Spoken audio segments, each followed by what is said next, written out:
Hello friends, आज की इस वीडियो में देखने वाले क्लास 10th हिंदी पार्ट आपका एक है श्रम विभाजन और जाति प्रथा। इस चैप्टर से आपके जितने भी लघु उत्तरीय प्रश्न बनते हैं उन सारे प्रश्नों को इस वीडियो में कवर करने वाले हैं, इसलिए वीडियो को शुरू से अंत तक देखते रहिएगा।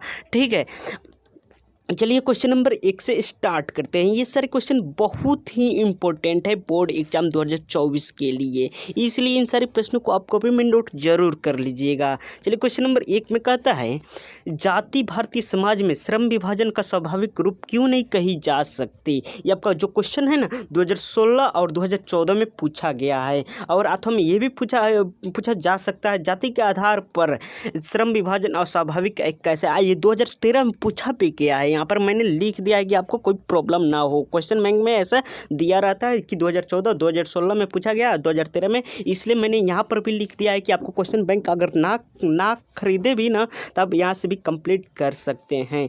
ठीक है, चलिए क्वेश्चन नंबर 1 का उत्तर देखते हैं। उत्तर में कहता है, भारतीय समाज में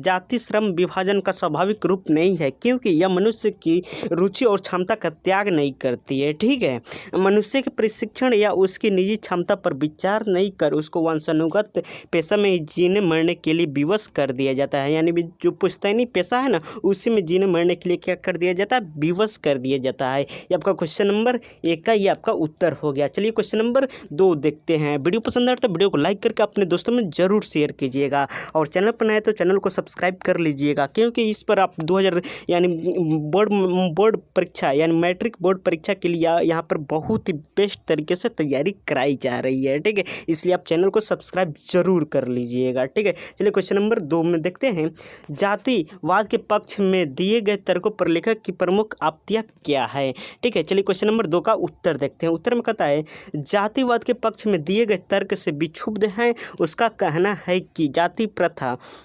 गंभीर दोषों से परिपूर्ण है। ठीक है, श्रम विभाजन निश्चय ही सभ्य समाज की आवश्यकता है, किंतु जातिवाद के कारण श्रम के स्थान पर श्रमिकों का आपस में अस्वाभाविक विभाजन है। ठीक है, जाति प्रथा मनुष्य की स्वाभाविक प्रेरणा है। यह रुचि व आत्मशक्ति को दबाकर उन्हें अस्वाभाविक नियमों में जकड़कर निष्क्रिय बना देती है। ठीक है, ये आपका क्वेश्चन नंबर 2 का ये आपका आंसर हो गया। चलिए क्वेश्चन नंबर 3 देखते हैं। ठीक है, और इसका पीडीएफ लेना चाहते हैं तो लिंक आपको डिस्क्रिप्शन में मिल जाएगा, टेलीग्राम और व्हाट्सएप ग्रुप का। आप वहां से ज्वाइन कर इसका पीडीएफ आसानी से ले सकते हैं। ठीक है, क्वेश्चन नंबर 3 में कहता है, लेखक ने पाठ में किन प्रमुख पहलुओं से जाति प्रथा को एक हानिकारक प्रथा के रूप में दिखाया है। यह आपका जो प्रश्न है 3 नंबर आपको 2015 में पूछा गया है, जो कि बोर्ड एग्जाम मैट्रिक एग्जाम के लिए बहुत ही इम्पॉर्टेंट है। ठीक है, चलिए क्वेश्चन नंबर 3 का उत्तर देखते हैं। उत्तर में कहता है,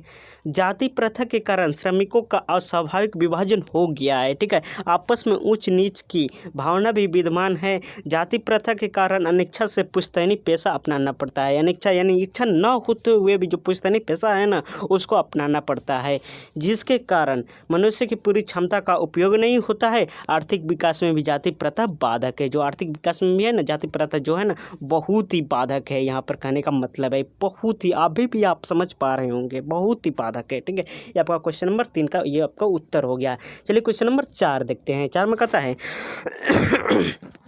4 में कहता है, जातिवाद के पोषक उसके पक्ष में क्या तर्क देते हैं। जो जातिवाद के पोषक है ना उसके पक्ष में क्या तर्क देते हैं।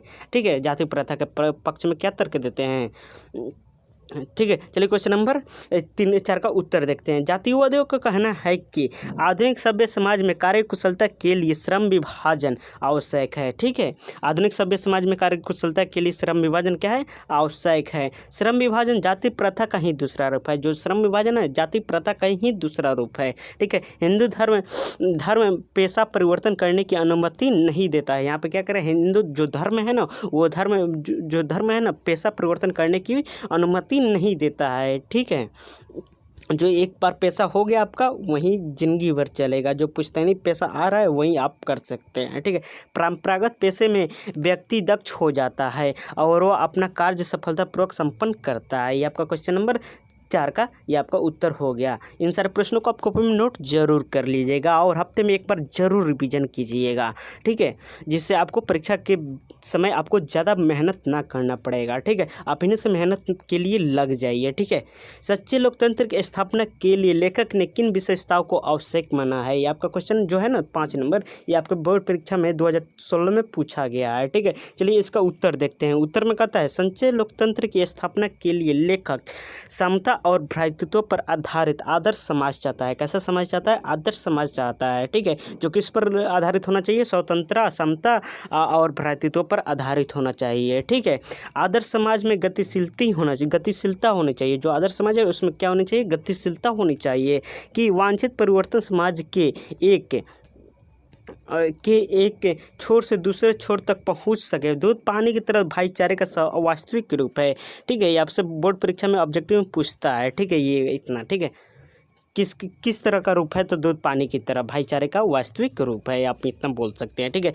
इसी का नाम लोकतंत्र है। इसका नाम क्या है? लोकतंत्र है। सामूहिक दिनचर्या, सम्मिलित अनुभवों का आदान प्रदान हो, अपने साथियों के प्रति श्रद्धा व सम्मान का भाव ही क्या कहलाता है? लोकतंत्र कहलाता है, ठीक है। ये आपका क्वेश्चन नंबर 5 का ये आपका उत्तर हो गया। चलिए क्वेश्चन नंबर 6 देखते हैं। 6 में कहता है लेखक किस विडंबना की बात करते हैं? जो लेखक है ना यानी भीमराव अंबेडकर, किस विडंबना की बात करते हैं? विडंबना का क्या स्वरूप है, यानी विडंबना का क्या स्वरूप है? ये जो क्वेश्चन है ना ये परीक्षा में बार बार पूछा जाता है, जो कि ये बहुत ही इंपॉर्टेंट है, इसलिए यहाँ पे BM लिखा गया है, ठीक है। इस प्रश्नों को आप याद जरूर कर लीजिएगा, ठीक है। जो पूछा गया उन सारे प्रश्नों को आप एक बार जरूर याद कर लीजिएगा, ठीक है। चलिए इसका उत्तर पढ़ते हैं। उत्तर में कहता है डॉक्टर भीमराव अंबेडकर ने जातिवाद के पोषकों को विडंबना की बात कहकर संबोधित किया है। क्या कहकर? विडंबना की बात कहकर क्या किया जाता है? विडंबना का मतलब होता है उपहास। क्या होता है? उपहास मतलब होता है इसका, ठीक है। उपहास की बात कर क्या किया गया? संबोधित किया है। विडंबना का स्वरूप यह है कि आधुनिक सभ्य समाज कार्य कुशलता के लिए श्रम विभाजन को आवश्यक मानता है। किसको मानता है? श्रम विभाजन को क्या मानता है? आवश्यक मानता है। चूँकि जाति प्रथा भी श्रम विभाजन का ही क्या है? दूसरा रूप है। यहाँ पे ही होगा, ठीक है, गलती से हो लिखा गया है, ठीक है। जाति प्रथा श्रम विभाजन के साथ साथ श्रमिक विभाजन का ही रूप लिए हुए है, ठीक है। जाति प्रथा श्रमिकों का अस्वाभाविक विभाजन ही नहीं करती, बल्कि विभाजित वर्गों को एक दूसरे की अपेक्षा ऊंच नीच की करार भी देती है, ठीक है, जो कि विश्व के किसी भी समाज में नहीं पाया जाता है। ये आपका क्वेश्चन नंबर 6 का ये आपका आंसर हो गया। इस प्रश्न को आप कॉपी में नोट जरूर कर लीजिएगा। चलिए क्वेश्चन नंबर, मैं बार बार बोल रहा हूँ कि आप इन सारे प्रश्नों को आप फेयर की तरह जैसे नोट्स नहीं बनाते हैं वैसे आप इन सारे प्रश्नों को आप एक कॉपी में नोट जरूर कर लीजिएगा, ठीक है। चलिए क्वेश्चन नंबर 7 पढ़ते हैं। 7 में कहता है जाति प्रथा भारत में बेरोजगारी का प्रमुख और प्रत्यक्ष कारण कैसे बनी है? जो जाति प्रथा है भारत में बेरोजगारी का एक प्रमुख और प्रत्यक्ष कारण कैसे बनी है? जो प्रश्न है ना बहुत ही इम्पोर्टेंट है। 2017 में पूछा गया है, 2011 में पूछा गया और ये परीक्षा में बार बार पूछा भी गया है। शायद 2021 में भी ये प्रश्न आया था, ठीक है। इसलिए इस प्रश्न को आप जरूर याद कर लीजिएगा। ऐसे तो सबको याद करना ही है और हफ्ते में एक बार जरूर रिवीजन कीजिएगा कि आपको इसका जो है ना भोर ना पड़ा, ठीक है। चलिए क्वेश्चन नंबर 7 का उत्तर पढ़ते हैं। उत्तर में कहता है जाति प्रथा भारत में बेरोजगारी का एक प्रमुख और प्रत्यक्ष कारण है, क्योंकि भारतीय समाज में श्रम विभाजन का आधार क्या है? जाति है। चाहे श्रमिक के कार्य कुशल हो या नहीं, यानी जो श्रमिक है ना वो कार्य के लिए कुशल हो या नहीं ऐसा नहीं देखा जा सकता है। उस कार्य में रुचि हो या नहीं, यानी उस व्यक्ति को कि कार्य में उस एथी है कि नहीं, उसमें रुचि रखता है कि नहीं,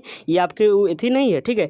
जन्मजात श्रम विभाजन कर उस श्रम विशेष के लिए चुनाव कर लिया जाता है। क्या कर लिया जाता है? चुनाव कर लिया जाता है। श्रमिक में कार्य के प्रति अरुचि हो अथवा वह श्रमिक कार्य कुशल नहीं हो तो वह अपने काम को दिल दिल या दिमाग से नहीं कर सकता है। जिस काम में उसको रुचि ना लगे तो वो दिल या दिमाग से कर सकता है, नहीं कर सकता है, ठीक है। ऐसी हालात में वो बेरोजगार हो जाएगा। क्या हो जाएगा? बेरोजगार हो जाएगा, ठीक है। समाज में दिन प्रतिदिन बेरोजगारी को बढ़ावा मिलेगा और दिन पर दिन क्या मिलेगा? बेरोजगारी का क्या मिलेगा? हर व्यक्ति ही बेरोजगार हो जाएगा, इसलिए यहाँ पे बेरोजगारी का बढ़ावा मिलेगा, ठीक है। इस वीडियो में हम लोग 7 ही प्रश्न कवर किए हैं जो कि बहुत ही इम्पोर्टेंट है। और ये जो 7 प्रश्न है, इन सारे प्रश्न 7 नहीं, लगभग 7 से ज़्यादा प्रश्न, कैसे एक में 2 या 3 प्रश्न किसी किसी में थे, तो इसलिए ये लगभग 8 या 9 प्रश्न हम लोग कर लिए हैं, ठीक है। इन सारे प्रश्नों को आप कॉपी में नोट कर जरूर याद कर लीजिएगा, ठीक है। और इसके नेक्स्ट वीडियो जो है ना, उसके लिए आपको इसी वीडियो के डिस्क्रिप्शन में उसका भी लिंक मिल जाएगा, यानी सेकंड चैप्टर का दूसरा जो चैप्टर है ना, या क्या नाम है, खोखा, उसमें है 20 के दांत, उसका भी इसी के नीचे डिस्क्रिप्शन में उसका भी लिंक दे दिया जाएगा। वीडियो यहाँ तक देखें हैं, वीडियो पसंद आए तो वीडियो को लाइक कीजिए, शेयर कीजिए और चैनल पर नहीं तो चैनल को सब्सक्राइब जरूर कीजिएगा। मिलते हैं एक और नए टॉपिक के साथ, जब तक जय हिंद जय भारत, ठीक है।